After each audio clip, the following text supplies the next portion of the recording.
I'm Zena. And I'm Maja. And this is All This Science.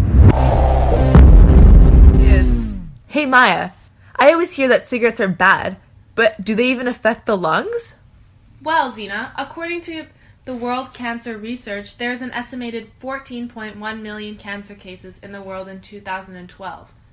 Lung cancer was the most common cancer worldwide, contributing to 13% of the total number of new cases diagnosed in 2012. The leading cause of lung cancer are smokers, with 80% of lung cancer causes are linking to smoking. 1 in 2 smokers will die from a smoking-related disease. Scientists found that cigarettes can be harmful as early as the 1930s, so what does it make it so deadly?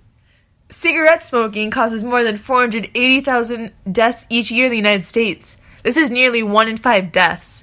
Smoking causes health problems that cost the United States $175 billion a year. Along with nicotine, smokers inhale about 7,000 other chemicals in cigarette smoke. Many of these chemicals come from burning tobacco leaves. Some of these compounds are chemically active and trigger profound and damaging changes in the body, including at least 70 known cancer-causing compounds. Nicotine is a highly addictive drug in cigarettes, which makes quitting smoking so challenging. Smoke containing nicotine is inhaled into the lungs, and the nicotine reaches your brain in just 6 seconds.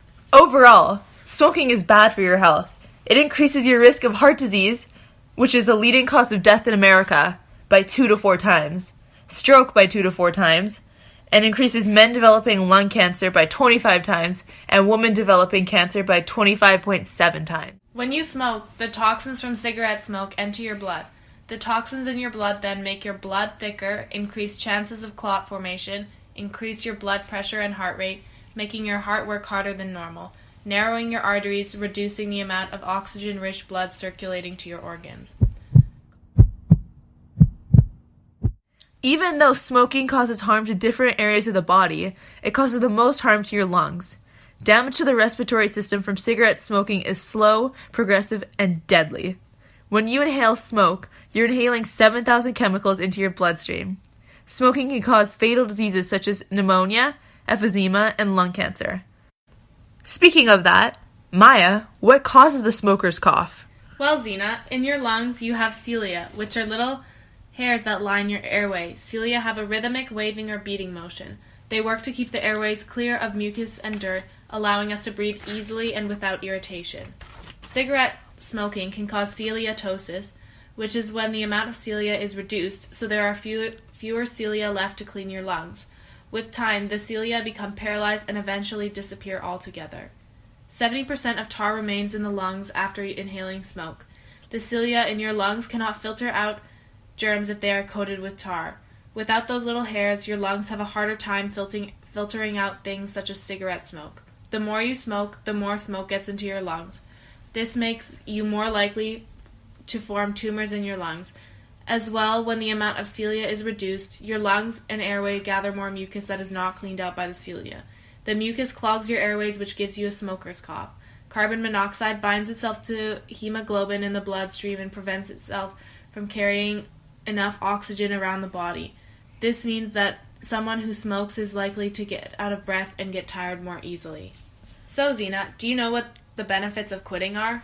Well, Maja, the benefits of quitting, no matter what your age is, are huge. Risks of heart disease and stroke plummet. So does the risk of lung cancer, along with cancers of the mouth, throat, bladder, cervix, and pancreas. Even as little as 20 minutes after the last cigarette is smoked, the heart rate drops and returns to normal.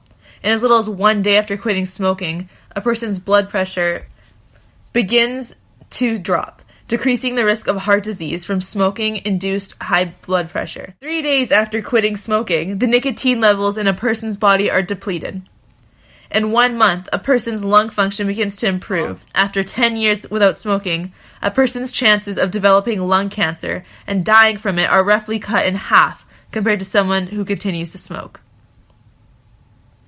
If you can take one thing away from this podcast, save your good lungs and go for a lemon water instead of a smoke. That's a wrap! Thanks for listening to All This Science by Zena and Maja.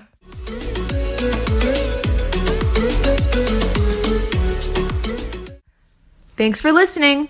Contact us at allthescience@gmail.com.